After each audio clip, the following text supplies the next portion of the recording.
Hello world, सातिम take री guys. आज इस वीडियो में हम बात करेंगे मेमोराइजेशन के बारे में कि मेमोराइजेशन क्या होता है। और ये मेमोराइजेशन एक ऑप्टिमाइजेशन टेक्निक है, मतलब कि कोड को ऑप्टिमाइज करने की एक टेक्निक है।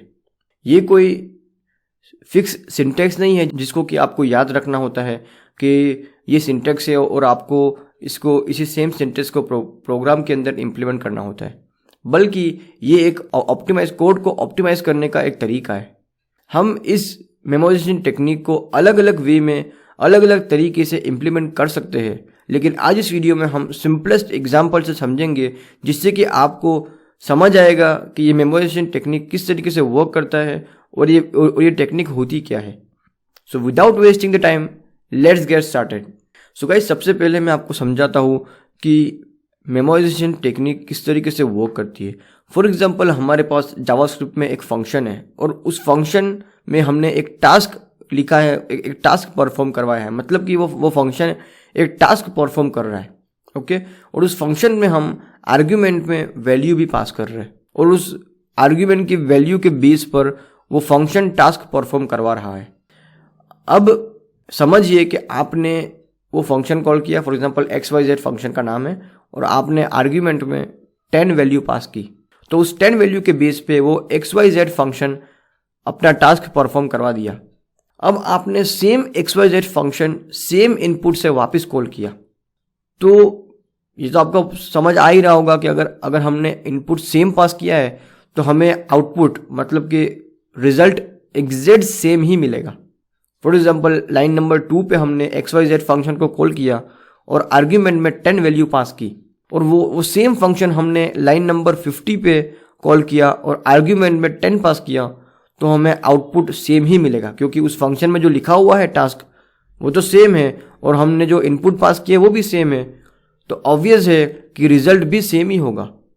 सो गाइज, इस कंडीशन पे, इस जगह पे हमें मेमोराइजेशन टेक्निक को यूज़ करना है। कि मेमोराइजेशन टेक्निक क्या है कि अगर एक फंक्शन है और अगर हम उस फंक्शन में same input same argument pass कर रहे हैं, तो तब जब वो फंक्शन दूसरी बार कॉल हो, सेम आर्ग्यूमेंट से वो फंक्शन दूसरी बार कॉल हो, तो वो फंक्शन का जो टास्क है, जो कोड लिखा है उस फंक्शन के अंदर, वो एग्जीक्यूट नहीं होना चाहिए और कैश में से उस इनपुट, जो इनपुट हमने पहले पास किया था, उस इनपुट का जो रिजल्ट आया था उसको कैश में सेव कर दो, और फिर दूसरी टाइम जब हम उसी सेम इनपुट से उस फंक्शन को कॉल करें तो कैश में से उठा के उसका रिजल्ट रिटर्न कर लो, जिससे कि जो दूसरी बार जो टास्क परफॉर्म करने का जो टाइम है वो बच जाएगा।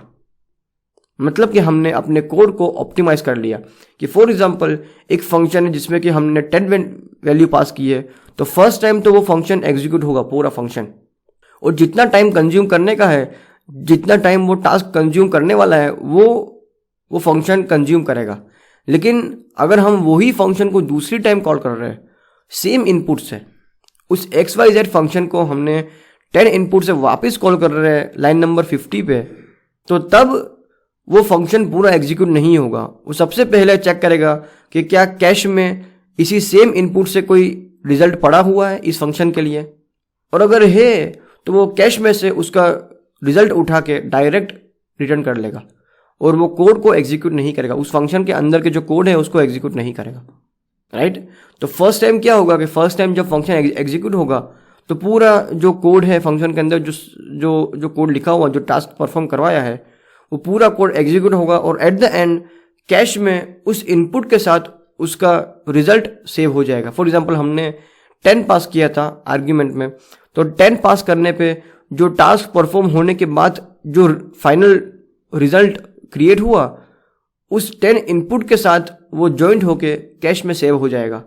और जब हम इन फ्यूचर वो सेम इनपुट से वापस वो फंक्शन कॉल करेंगे तो कैश में से वो रिजल्ट उठ के डायरेक्ट रिटर्न हो जाएगा। मतलब कि दूसरी बार वो फंक्शन पूरा एग्जीक्यूट नहीं होगा। दूसरी बार वो सबसे पहले चेक करेगा कि क्या कैश में इसी सेम इनपुट से कोई रिजल्ट पड़ा हुआ है, और अगर रिजल्ट पड़ा हुआ है तो वो कैश में से निकाल के डायरेक्ट वो रिजल्ट रिटर्न हो जाएगा और वो फंक्शन पूरा एग्जीक्यूट नहीं होगा, जिससे कि हमारा कोड बहुत ही ऑप्टिमाइज हो जाएगा और कोड का जो टाइम कंजम्पशन है वो कम हो जाएगा। चलिए गाइज, इसको एक सिंपल एग्जाम्पल से समझते हैं जिससे कि आपको ये मेमोराइजेशन कॉन्सेप्ट बहुत ही अच्छे से समझ आए। So let's start the example. यहाँ पे सबसे पहले हम एक फंक्शन क्रिएट करते हैं, फंक्शन स्क्वायर, ओके। और यहाँ पे हम एक इनपुट लेंगे नंबर, ओके।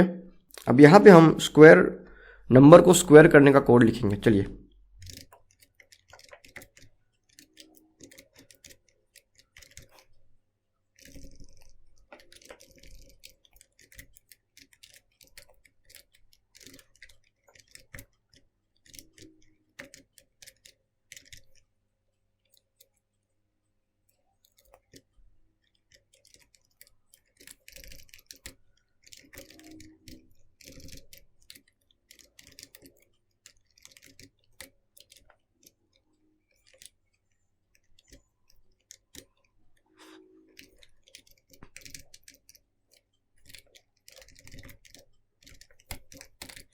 ओके गाइस, तो ये हमने एक फंक्शन क्रिएट किया है स्क्वायर करके, और उसके अंदर हमने एक कोड लिखा हुआ है जो कि ये जो वैल्यू पास की है नंबर, उसका स्क्वायर क्रिएट करके रिजल्ट को रिटर्न कर देगा। ओके, चलिए अब इसको कॉल करते हैं स्क्वायर 4। सो 4 4 जा 16, मतलब कि 16 वैल्यू रिटर्न होनी चाहिए। तो यहाँ पे हम करेंगे कंसोल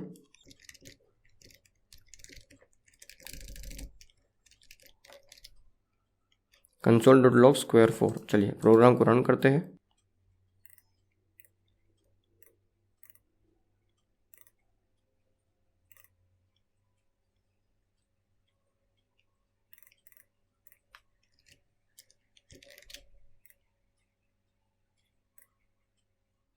सॉरी गाइस, हमने यहाँ पे रिजल्ट को 0 से इनिशियलाइज नहीं किया था, तो वो हमें करना पड़ेगा।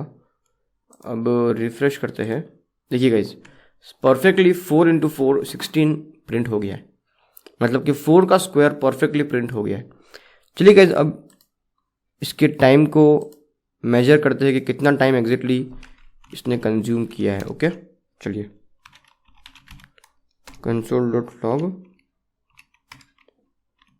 console.time, sorry,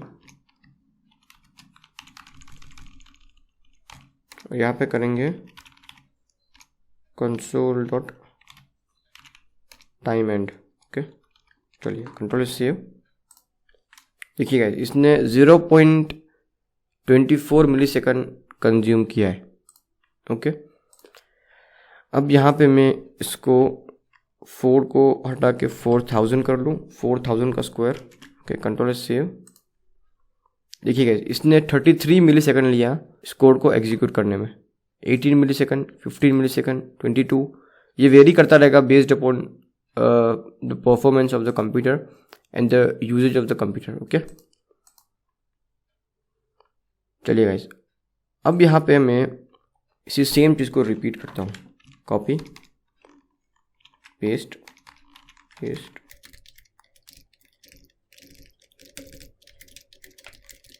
control save. And देखिए गाइस, ये हर बार एग्जैक्ट सेम टाइम ले रहा है, मतलब कि फर्स्ट टाइम उसने 16 सेकंड लिया, फिर 15, फिर 10, 11, 11, 11, मतलब कि वो हर बार स्क्वायर करने का जो टाइम है वो सेम ले रहा है। और इनपुट तो सेम है और आउटपुट भी सेम ही आ रहा है। हमने जो इनपुट दिया है, हमने जो आर्ग्यूमेंट पास किया है, वो तो हर बार सेम ही पास किया है, और आउटपुट भी हमें सेम आ रहा है। तो वो सेम टाइम कंज्यूम कर रहा है, मतलब कि हर बार वो पूरा फंक्शन एग्जीक्यूट हो रहा है। हालांकि हमने जो आर्गुमेंट पास किया है वो तो सेम है। तो यहाँ पे हम इस मेमोराइजेशन कॉन्सेप्ट को यूज़ कर सकते हैं, इस मेमोराइजेशन टेक्निक को यूज़ कर सकते हैं कि अगर हमने इनपुट में वैल्यू सेम दी है तो वो बार बार सेम फंक्शन को एग्जीक्यूट ना करे, वो बार बार पूरे फंक्शन को एग्जीक्यूट ना करे, बल्कि कैश में से उठा के उसके रिजल्ट को रिटर्न कर ले। तो चलिए गाइस, इसको देखते हैं। अब यहाँ पे हम एक एरे क्रिएट करते हैं, let previous value. Okay guys, और यहाँ पे रिटर्न करने से पहले हम क्या करेंगे कि प्रीवियस वैल्यू और उसके अंदर हम नंबर को पास करेंगे और इक्वल टू रिजल्ट कर देंगे। मतलब कि जो हमने यहाँ पे नंबर पास किया है जो वैल्यू पास की है उसका रिजल्ट हमने कैश में सेव करवा लिया है कि इस नंबर पे ये रिजल्ट हमें मिला, राइट। अब इस फंक्शन की स्टार्टिंग पे हम चेक करेंगे कि क्या हमारे पास इस प्रीवियस वैल्यू एरे के अंदर इस इनपुट के लिए कोई रिजल्ट पड़ा हुआ है। हम चेक करेंगे कि प्रीवियस वैल्यू ब्रैकेट नंबर, मतलब कि इस इनपुट के लिए कोई रिजल्ट पड़ा हुआ है, नॉट इक्वल टू नल होगा तो हम क्या करेंगे कि एग्जैक्टली उसके रिजल्ट को रिटर्न कर देंगे, राइट गाइस। तो हमारा जो टाइम कंजप्शन है वो कम हो जाएगा, क्योंकि ये वाला जो कोड है ये वाला कोड एग्जीक्यूट नहीं होगा। जो टाइम कंज्यूम कर रहा है वो वाला कोड एग्जीक्यूट नहीं होगा, वो डायरेक्टली चेक कर लेगा क्या हमारे प्रीवियस वैल्यू में या तो क्या हमारे कैश में इस इनपुट के लिए कोई वैल्यू पड़ी हुई है जो हमने चेक किया। If previous value number is not equal to null, मतलब कि अगर वैल्यू पड़ी हुई है तो सिंपली उस वैल्यू को रिटर्न कर दो, तो ये वाला कोड एग्जीक्यूट नहीं होगा और हमारा टाइम जो है, जो टाइम कंज्यूम हो रहा है वो कम हो जाएगा। ओके, चलिए गाइस अब हम देखते हैं कंट्रोल सेव एंड देखिए गाइस, फर्स्ट टाइम उसने टाइम कंज्यूम किया 19 मिली सेकेंड, राइट, जहाँ पे कि हमने इनपुट दिया था 4000 और उस 4000 का स्क्वायर करना है। अब आगे के जो रिजल्ट है उसका टाइमिंग देखिए गाइस, यहाँ पे जो टाइमिंग है वो 0 सेकंड, 0 मिली सेकंड, 0 मिली सेकंड, 0 मिली सेकंड, 0 मिली सेकंड, 0 मिली सेकंड, मतलब कि फर्स्ट टाइम उसने 19 मिली सेकंड कंज्यूम किया। लेकिन उसके बाद का जो भी आउटपुट है जहाँ पे कि हमने इनपुट सेम पास किया है लेकिन उसने टाइम कंज्यूम किया 0.2 मिली सेकंड, मतलब कि यहाँ पे परफेक्टली मेमोराइजेशन टेक्निक इम्प्लीमेंट हुई है कि अगर उस फंक्शन के अंदर, सेम फंक्शन के अंदर अगर हम सेम इनपुट पास कर रहे हैं तो बार बार वो फंक्शन एग्जीक्यूट नहीं होना चाहिए, बल्कि अगर फर्स्ट टाइम होगा तो वो एग्जीक्यूट होगा, लेकिन अगर दूसरी बार सेम इनपुट से हम उस फंक्शन का कॉल कर रहे हैं तो वो कैश में से उस वैल्यू का रिजल्ट उठा के डायरेक्ट रिटर्न कर देगा और जो टाइम कंजप्शन है उस फंक्शन का वो कम हो जाएगा, जिससे कि हमारा प्रोग्राम बहुत ही ऑप्टिमाइज होगा और ओवरऑल कोड का, ओवरऑल प्रोग्राम को जो टाइम कंजप्शन है वो कम हो जाएगा। सो गाइज यही है मेमोराइजेशन टेक्निक और इसी टेक्निक को डेवलपर यूज़ करते हैं अपने कोड को ऑप्टिमाइज करने के लिए। आप रिएक्ट में देखो तो ये मेमोराइजेशन टेक्निक को बहुत ही अच्छे से रिएक्ट में इम्प्लीमेंट किया गया है और रिएक्ट डेवलपर इस मेमोराइजेशन टेक्निक को बहुत ही अच्छी तरीके से यूज़ करके अपने रिएक्ट कोड को, अपने रिएक्ट वेबसाइट को, रिएक्ट प्रोजेक्ट को बहुत ही ऑप्टिमाइज और बहुत ही फास्ट बनाते हैं। सो गाइज अगर आपको ये कॉन्सेप्ट समझ ना आया हो तो इस वीडियो को वापस देखना, ध्यान से समझना और ये कॉन्सेप्ट समझ लेना, क्योंकि आपको इंटरव्यू में तो ये क्वेश्चन पूछेंगे ही, लेकिन साथ साथ ये कॉन्सेप्ट आपको आपके रियल लाइफ में बहुत ही यूज़फुल होंगे, क्योंकि अगर आप किसी भी कोड को ऑप्टिमाइज कर लोगे तो आपकी वैल्यू डबल ट्रिपल हो जाएगी, क्योंकि optimization is the very key skill for any developer. Optimizing a program or a code is a very key skill for any developer. So that's it for this video. I'll see you in the next one.